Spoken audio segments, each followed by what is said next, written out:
Inequality. Now, of course, we don't know what's going to happen in 2021, but what I can predict is that the Chancellor, in his budget, will claim in March that inequality has fallen as a result of his budget. And the reason I'm going to predict this is because this is what the Chancellor, who was Osborne and then Hammond and now Sunak, has claimed every year for the last 10 years. And they do it in different ways. Osborne and Hammond used to take the difference between the top quintile and the bottom quintile of the distribution of income and say that that gap had fallen. And now this was a median person, you're scientists, you know, the medium in the top quintile, the medium in the bottom quintile, and the gap between them had fallen by income, completely ignoring the top 10% and bottom 10%. Sunak, in his last budget, claimed that the measures taken with the emergency and the pandemic had actually reduced the gap between rich and poor slightly, but referenced two reports which said the very opposite. And it's all to do with things like the £20 a week universal credit, which is brilliant, tiny, but absolutely vital. Why do Conservative chancellors do this on inequality? Why do they say they're reducing it when it's so easy to show that they're not? And I think it's because they're preaching it to the converted. Their audience, as far as they're concerned, are other Conservatives. And it's partly to kind of ease their guilt. It's to, you know, here's your argument that you can make in the golf club as to why it's not so bad, because honestly the budget redistributed towards the poor. But I think we've got to work harder if we're going to explain these things to people more widely, and also explain just how low benefits have got, such that £20 a week can make such a difference. More generally, there is evidence of inequality beginning to fall in other ways.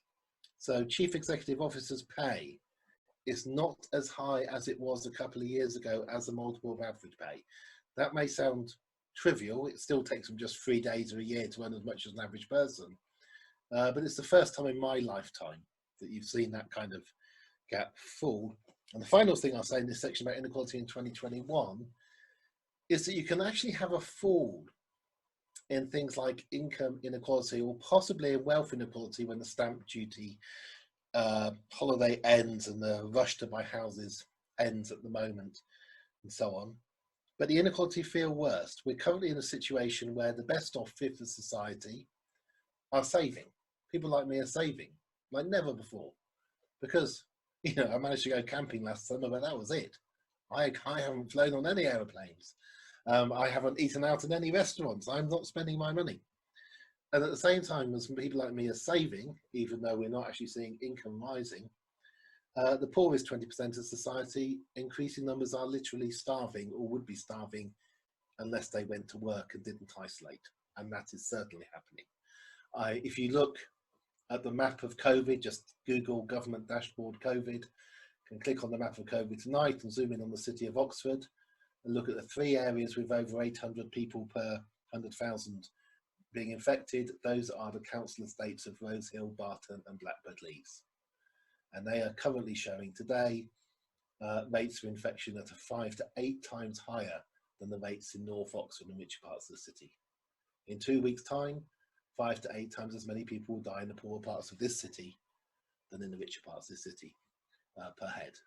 It's not because people are having parties in the poor parts of the city. It's because in the poorer parts of the city is where people do the jobs that you can't do from home. It's where the people who run the buses, drive the buses live. It's where the people who stack the shelves live, and so on and so on and so on. Inequality in 2021.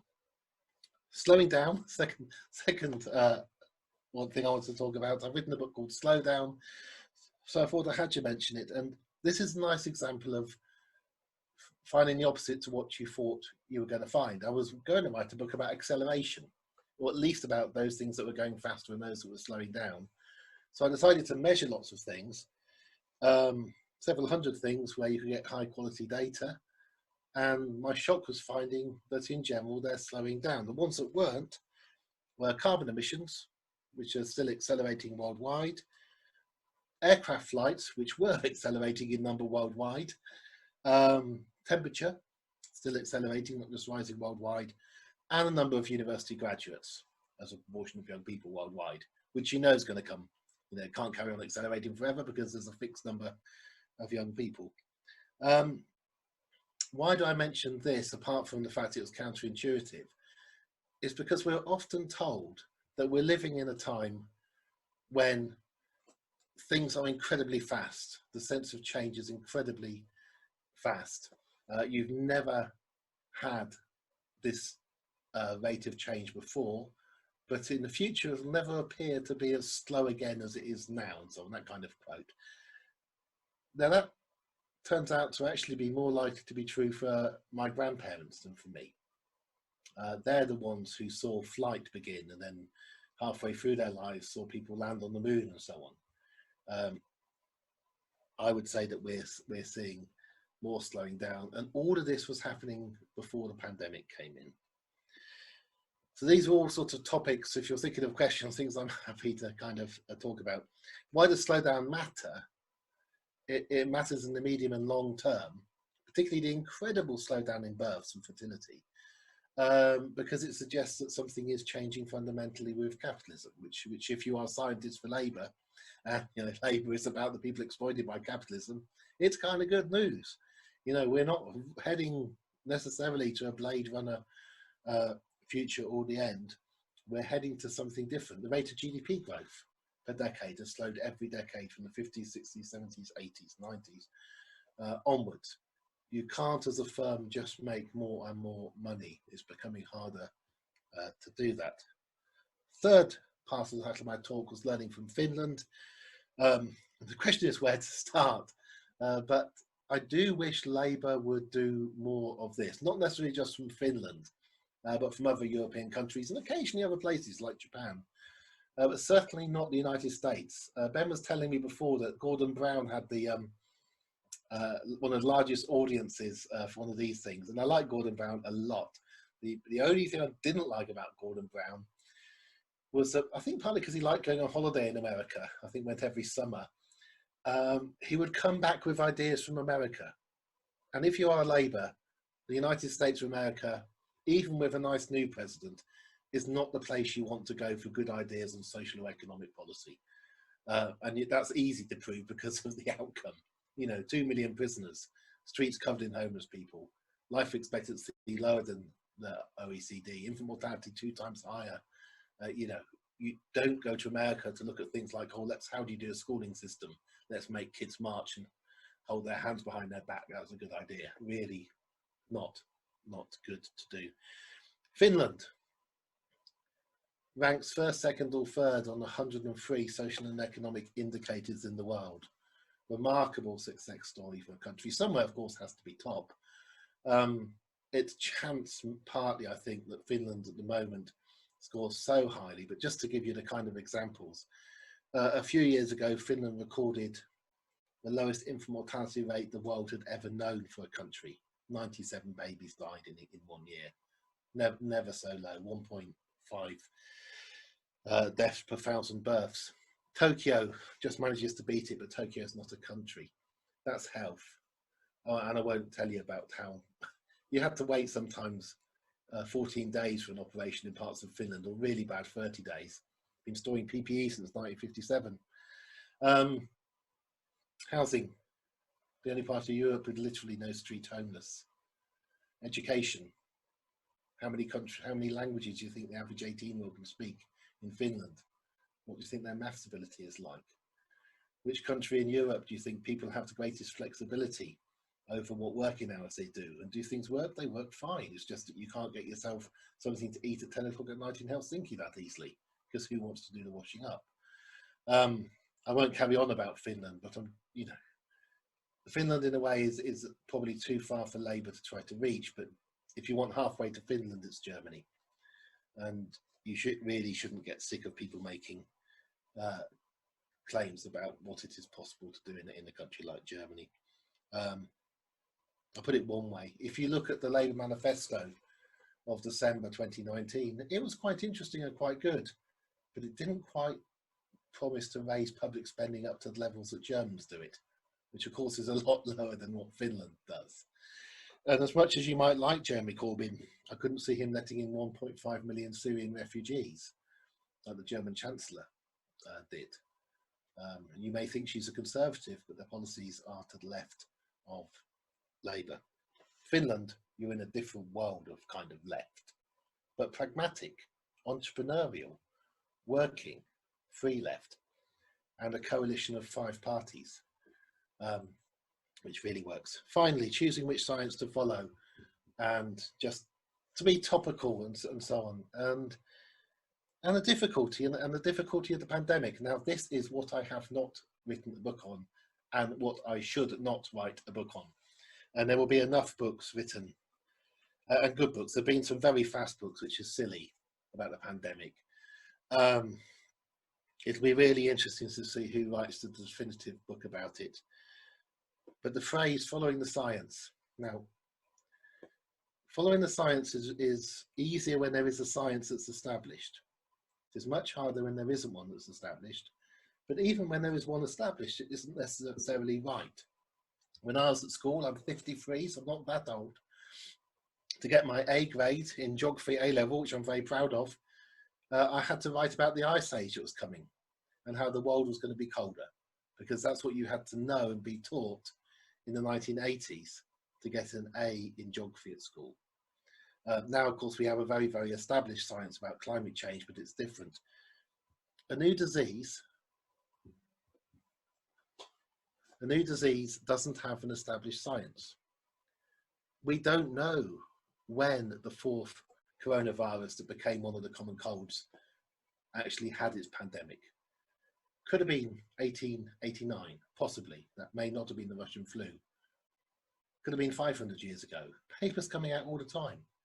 But we just don't know when the last pandemic of this kind happened. We think there was one.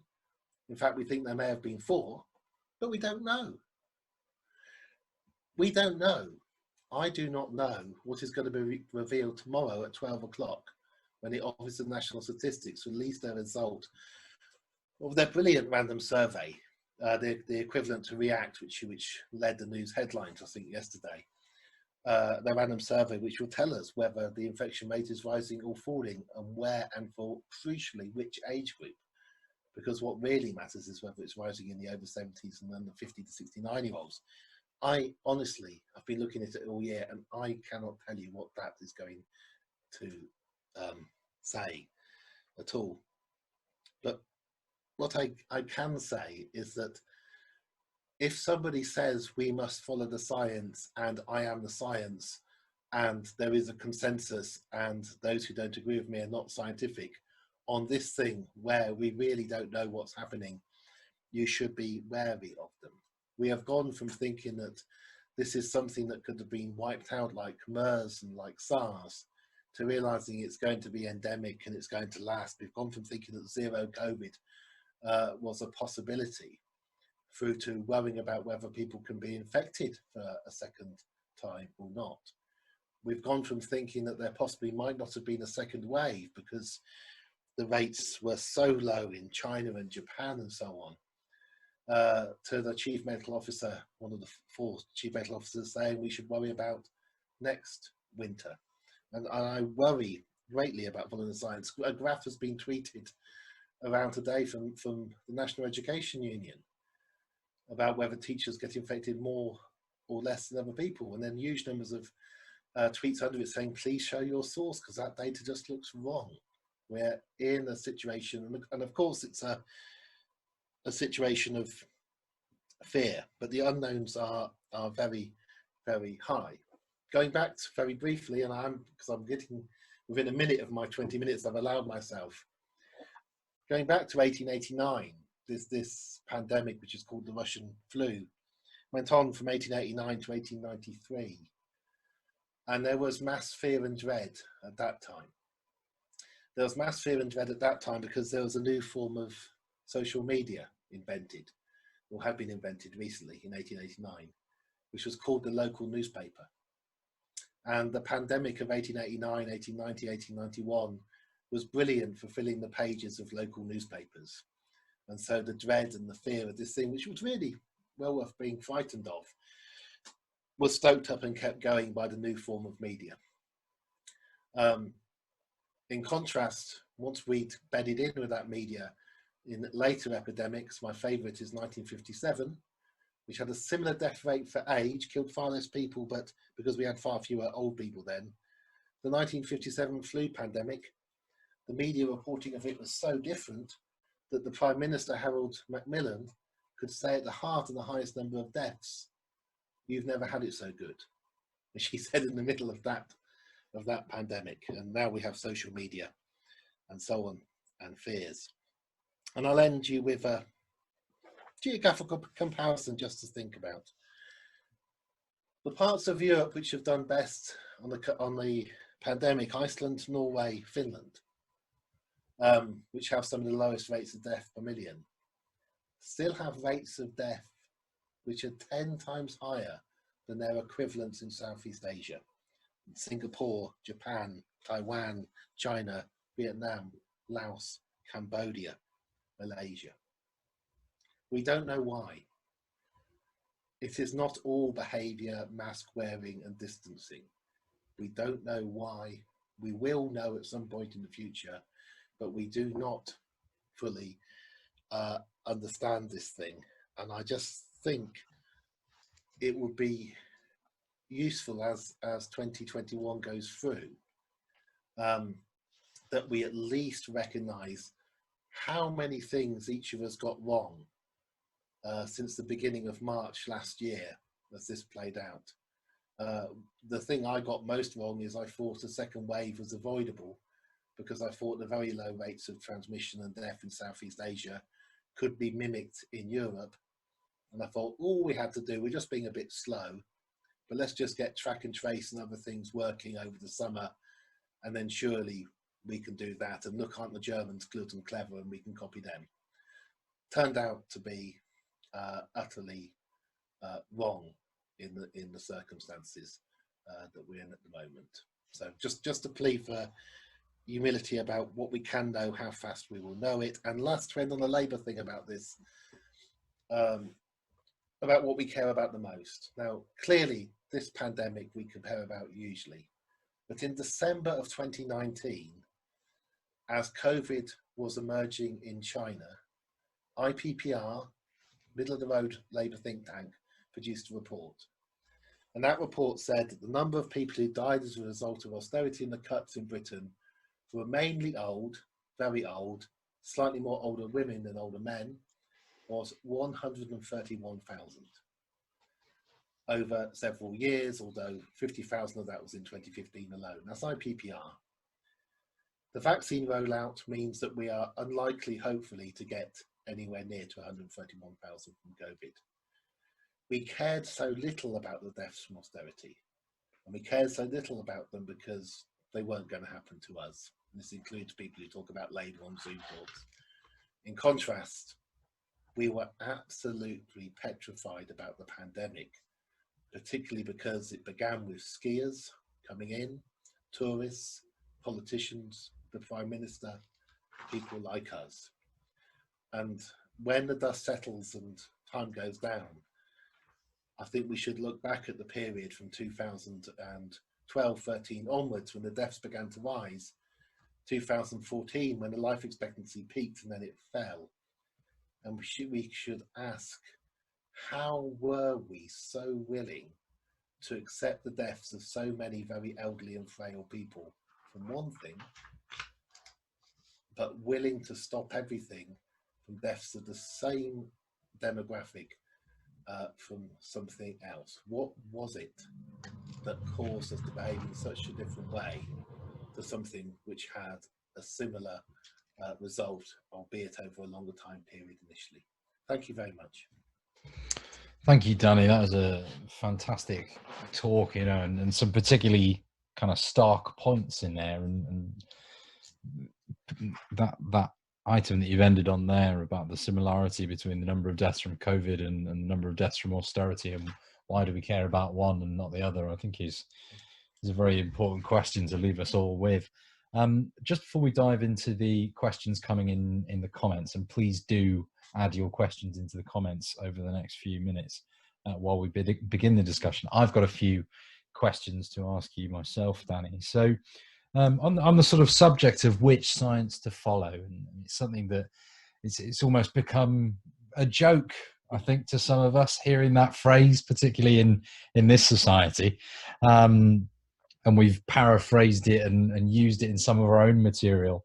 But, you know, it's somewhat a selfish question from Scientists for Labour's perspective. But how do you think that we as scientists, when the science isn't necessarily clear, when there isn't necessarily a consensus, and we, particularly in Scientists for Labour, have an overt political bias, how do we separate our analysis of the science and our advice to the Labour Party from our own political biases? It's tricky. At least your political bias is explicit, you know, because and it doesn't take long to work out the political bias of individual scientists, just a bit of Googling and so on. So it's better to have it explicit and to know. The classic presenting both sides, seeing the criticism as a valid opportunity to question what it is that you're presenting, and trying to keep the criticism in the room rather than being expelled. So because there is, particularly at a time when there's always doubts. So although I was a bit rude about zero COVID, and zero COVID, I'm on the left Labour Party, and zero COVID is a favourite thing of the kind of far left of the Labour Party. And okay, I'm rude about it because it really looks silly and impossible to me. I could be wrong. You know, it's not beyond possibility that the world could suddenly be rid of this by some careful track and tracing, or another extreme, a paper in Science recently suggesting that within 2 or 3 years we may not need any vaccines because we will have vaccinated the old, possibly in a large amount of the world, or you may be vaccinated twice, and as long as children get this, it rapidly becomes like the common cold, and that's what in theory happened before, but we don't know. I kind of bad news for Glaxo, you know, who might have been banking on the long-term sales of the vaccine over half a century to recoup their cost. But so much is possible. I think you can judge whether you're doing a good job, particularly on unknown areas like this, as to whether you're keeping the dissenting voice in the room. And on the pandemic, I've got very suspicious when groups have kicked out the dissenting voice from them, and that's the point at which I start to worry. And people invest so much, particularly when they talk in public. So I try to talk. I'm a geographer as well, which is a wonderful excuse for not doing things. You know, it'd be terrible if I'd feel awful if I was a real expert on immunology. You know, and particularly supposing I've been studying the common cold virus for the last 20 years. The degree of responsibility I'd feel to sort of talk in public, and then the chance of getting something wrong is quite high.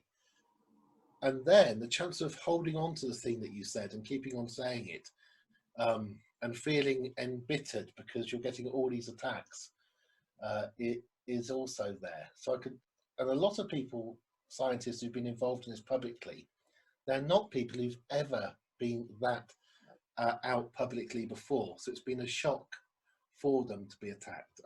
You know, I'm a left-wing public commentator. The worst attacks 20 years I got were from racists and fascists, and they're horrible, but after a time you kind of get a bit used to them. But the shock the first time you get bile at you, because either you believe in masks or you don't believe in masks, doesn't matter. Whichever way around it is, you're going to get some horrible emails and horrible tweets and so on. I think we've heard reports of that from some of our friends and colleagues that we've been working with over the last year or so. Certainly I have from close friends of mine about how, you know, a year ago they were doing a PhD in a fairly niche subject looking at Ebola, and suddenly everything got completely refocused, and their entire life was turned upside down. Suddenly they're a media figure, and they never had any intention of being. Yeah, I think that's, you know, that's a really good point. But I think one of the things that we have as a disparity between politicians and scientists is in my experience, scientists are usually, not always, but usually quite happy to say, my piece of research has been disproved. Turns out I was wrong. Let's move on. Let's carry on. The science is evolving. Whereas politicians very often are not so inclined to admit when they've been wrong and been, apologize for that. And I think that's an interesting clash of the two worlds there. I've got another question about something specific you said that I thought was really interesting as well. You're talking about how the rate of gross domestic product growth and sort of capitalism more generally is slowing down, and we're moving towards something else. What do you think we're going towards? How is the world going to change in the next few years? Oh, I mean, in the next few years, you don't get that much change. These are slow changes, and the problem is that under the speed of the slow changes is longer than the human lifespan. So our patience isn't very high on this, and understandably, we kind of want utopia, tomorrow, but at least before we die. But it's, the long-term ones, when my grandmother was born, because she was a woman, she was essentially subhuman as far as society was concerned, and it's those are the kind of changes that happen. The roller coaster of markets getting bigger exponentially as population goes from 1 billion to 2 billion to 4 billion to 8 billion almost, and the expansion of firms and their market into that ever-growing set of people to buy things is coming abruptly to an end because of the fertility falls. Poorest countries of Africa are falling. Fertility is falling much faster than it ever fell in France or England when we assumed that it would be a similar model.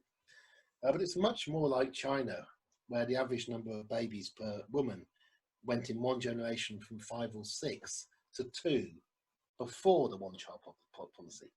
And you can make more money every year selling Coca-Cola, which is my favorite example, if the number of children is increasing in the world simply by being as successful as you were before. But when the number of children stops increasing, peak baby was 1990, there was a tiny peak of theirs, and also when people become more educated and learn that sugar isn't necessarily that good for your teeth, your basic model of making more money by selling more and more Coke doesn't work. Same with selling clothes. You can try and convince people that they need more clothes than they can possibly wear, or maybe try and invent different kinds of shirts so that you can wear 2 at once. But there's just a limit to it. So it isn't just that younger generations want to be more environmental. It's just that the possibility for that as well is increasing very rapidly. And also, more and more of us can work out that a small number of people doing very well isn't beneficial.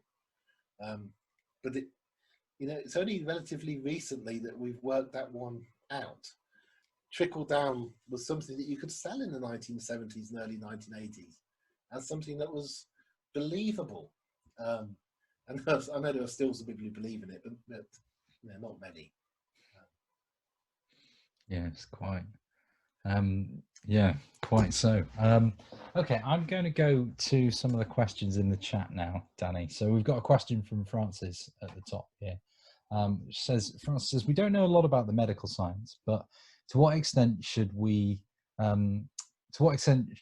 what we do know in the fields of social science, behavioral science, social epidemiology, etc., have been the science policies that we were using to guide ourselves during the coronavirus pandemic? And is this a failing of particular scientists and researchers to communicate, or is it a failing of the government to listen? Oh, it's interesting, isn't it? I mean, the government, they did go very, very quickly from, if you mention Johnson's gung-ho speech, and we're not going to let this little disease stop us bringing free trade to the world, to let it rip herd immunity will work, to, oh my God, it's going off like a ski jump, it could be the Black Death, we've got no idea where it stops. And that was a matter of days. So, we often forget how little time there was. These committees were not set up to be as well known and powerful as they are. nerve tag, all of those. That they were never supposed to be. They're supposed to be quietly advising in the background, including Sage. Um, so now you could make an argument, and social scientists like me would be favourable of saying it would be good to have a standing committee of social scientists, not just behavioural economics, who could tell you things like basic things, such that people have children of primary school age. When you close the primary school, simply because it's the Christmas holidays on December 17th, 18th, those people who've got young children who can't afford nursery childcare will ask mum and dad to look after their toddler 7-year-old or 8-year-old. And then when ONS give us the daily rates for infection, and we see them rise from the day the schools close for the Christmas holiday, the next day, the next day, the next day, you go, well, in hindsight, and this may sound ridiculous, in hindsight, should we have actually kept the schools open all over Christmas so that you could actually keep that childcare function going rather than having the grandparents looking after the children? The dangerous mixing may well have occurred then, not on Christmas Day, not on Boxing Day, although there was mixing obviously on Christmas Day. And you see it again on January 3rd, 4th. Again, when people have to go back to work, who looks after the children? Because even if you're a key worker, school ends at 3:30, and the after-school club that used to exist isn't there anymore, and you're a key worker till 5. And you can see it in the maps of London, in the highest rated parking in Dagenham, and you can see what happened. So, people who know about sociology, people who know about society, and it's lacking. The government, but also, to be fair to the government, probably quite a lot of senior people in the Labour Party know all about how you employ a cleaner to clean your house. They're experts on that. But they won't know about the lives of everyday, ordinary people and how they get through. Or a last one, a lot of this is just like common sense. It's not from. Imagine that your job is serving 1,500 people a day because you work on a till, and often these are people who aren't particularly nice to you. They might be a bit rude, and you just sit there and they're breathing over you, and you work at that till serving them. But the government has told you that you can't meet your best friend that evening for a drink. What kind of idiot's not going to meet their best friend for a drink after taking such a risk with 1,500 strangers? Why on earth do we think? Whereas for somebody like me, deciding not to meet a particular student, even if they might have particular issues, and it might be you sort of weighing it up and thinking, got 53, I can work out my odds. In fact, it's per week, it's 3 per 100,000 of being in the ITU. Not to be sniffed at, but it's 3 per 100,000 isn't huge. Do I meet the student with problems or not? But that's just one person. That's my only risk, my only contact, well, other than my kids. So yes, these things may have helped. However, Belgium, terrible record with the pandemic. France, enormous peak of deaths and cases, November, December, before incidentally the Kent variant. That's all I'll say. I don't want to be like Trump and name it by country. But when you look across dense populated Europe, it's been quite a similar picture. I am worried because we managed to get, well, not worried, it's good, but because we got the vaccine a little bit early in the terrible winter season, we may well come out with a slightly lower death rate in a series of European countries. And then the government will claim great credit from this. But so much is chance. If the pandemic had begun in Europe because the businessmen from China had arrived in Scotland, in Edinburgh on New Year's Eve, and decided they really wanted to party that night, we'd be calling it the Scottish pandemic of Europe. And chance is unbelievably important with pandemics, and then density, and then transport routes. But the other is this issue of starving and food. And that is kind of common sense. Part of the reason why the Conservatives do such a terrible job is not just that they tend to be nasty, but they do. It's ignorance. They have no idea of the lives of ordinary people.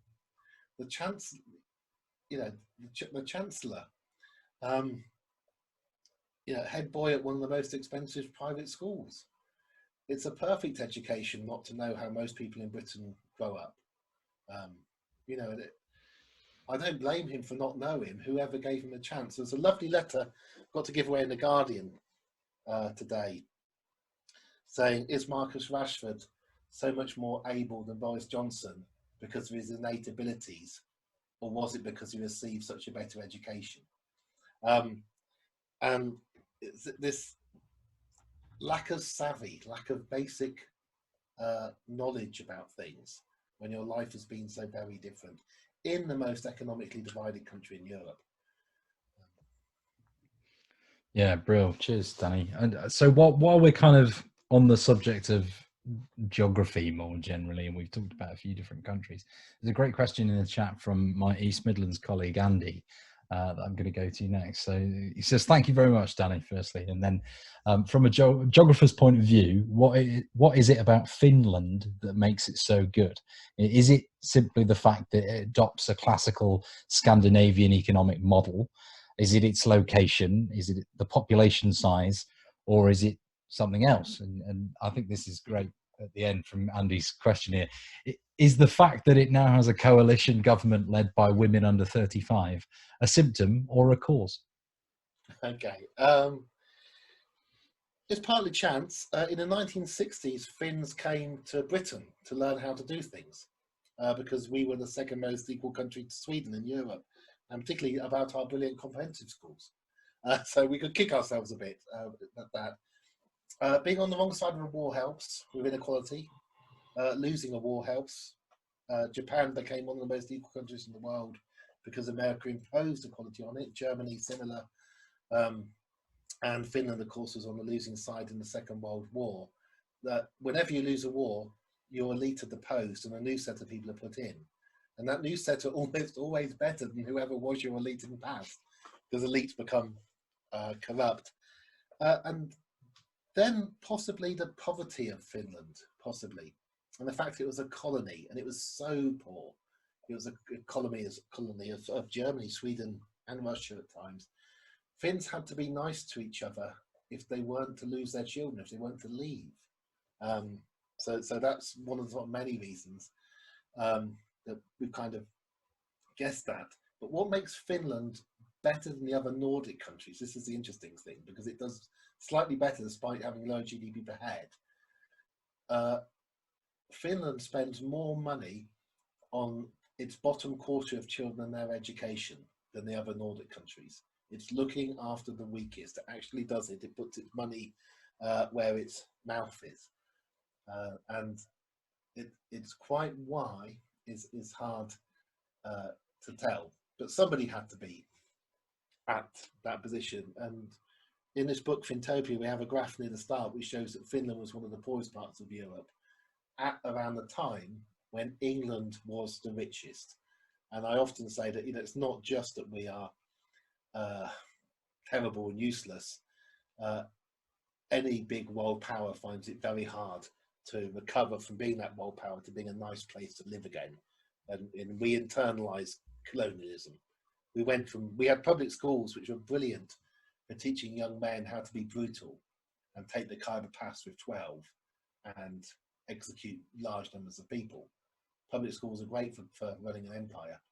But when you focus all that energy back inside, it's terrible. So those are the kind of reasons that we've guessed at that might be why. But it takes work, perseverance, decades and decades of political agitation, and a lot of arguing. And lastly, having the different parties. It's that all the leaders being female is relatively recent. So although it's very nice, you know, it can't be the reason.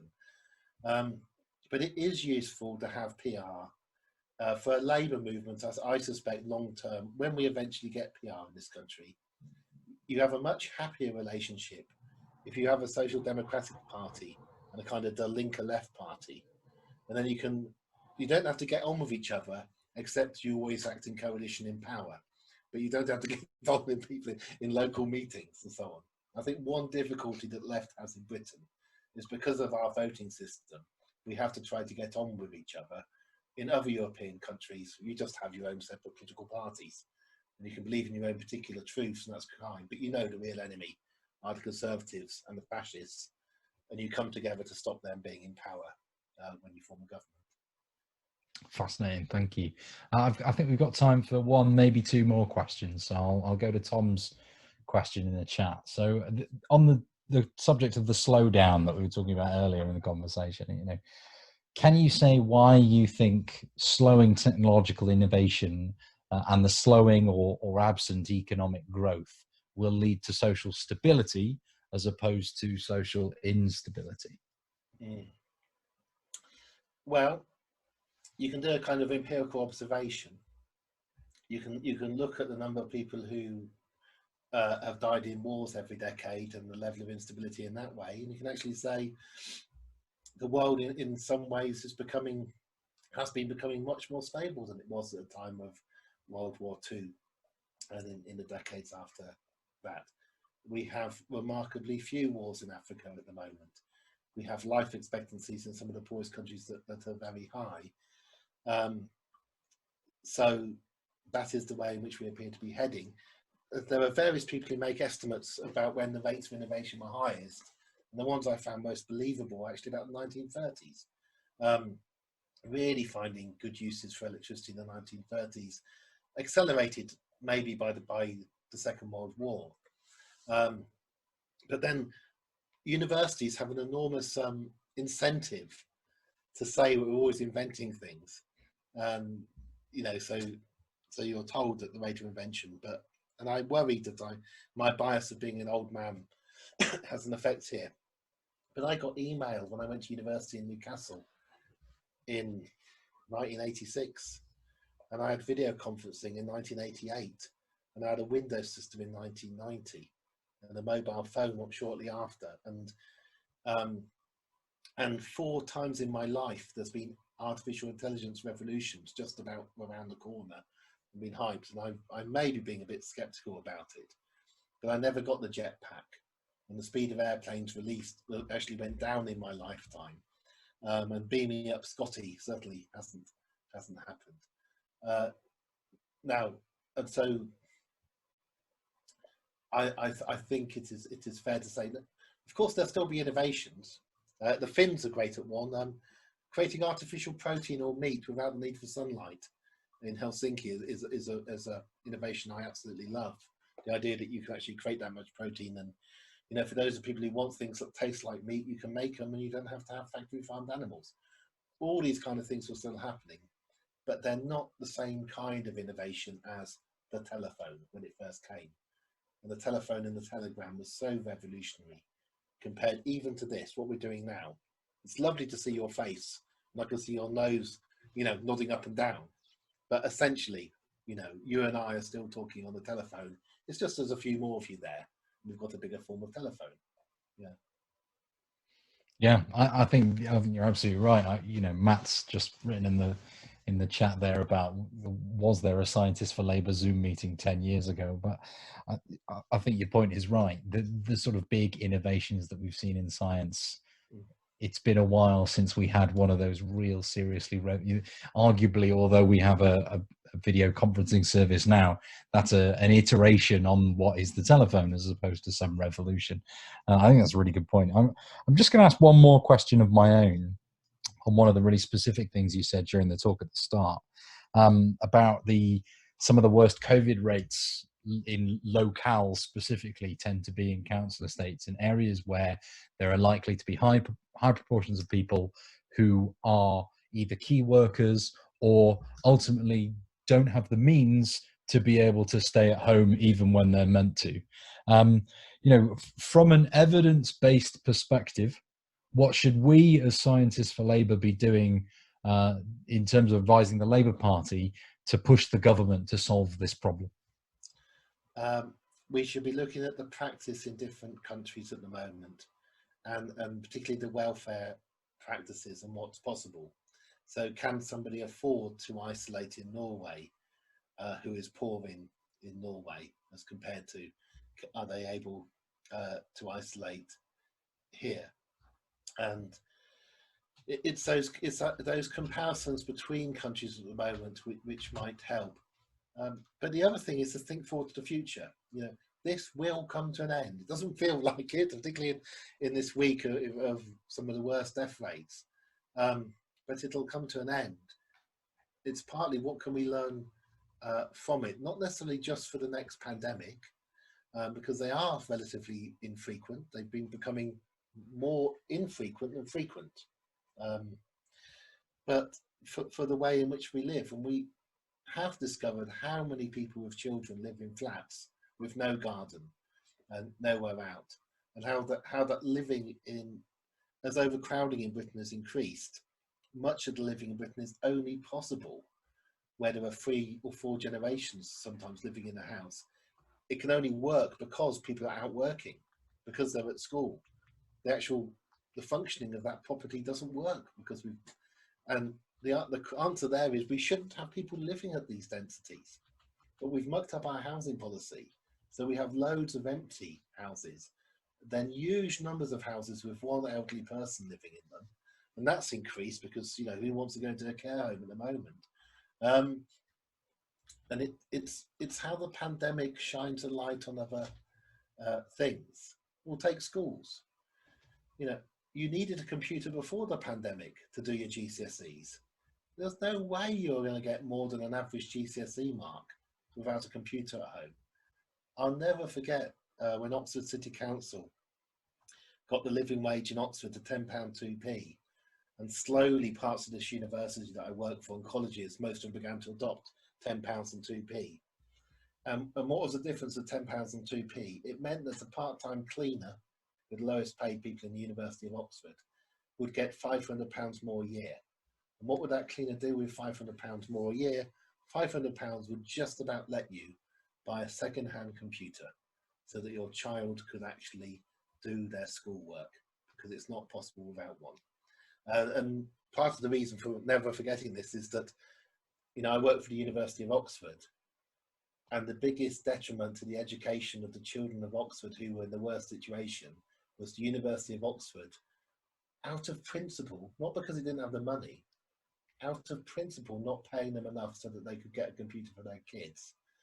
Because, and I heard this argument made by a Conservative once in the governing body, the morally right thing for us to do is to use that money to buy prizes and books for our undergraduates who do well, not to waste that money on the cleaners. And sorry, it's a bit of a rant to end on, but you know, you are Labour scientists, and the reason why are you Labour? Buying another book for a prize for a rather entitled undergraduate is not going to alter their life that much by the age of 20, if they're at the University of Oxford. A second-hand computer in a house in one of the poorest parts of the city is revolutionary. And we knew this before the pandemic, but hopefully we can remember after the pandemic about it, because you still need it even when you can go back into school. Thanks, Danny. You know, I think it's a sad note to end on, but it's a really important thing to say. I think we, as Labour-orientated scientists, need to be doing what we can to lobby within our own institutions to correct these wrongs, because there are undoubtedly wrongs that are happening. You're completely right. Why do we need to be giving prizes to privileged undergraduates when our cleaners' children are starving? I think it's disgusting, frankly. But anyway, I think that's probably just about all we've got time for. So I'd just like to say thank you very much, Danny. And if everybody could give Danny a round of silent applause, that would be fabulous.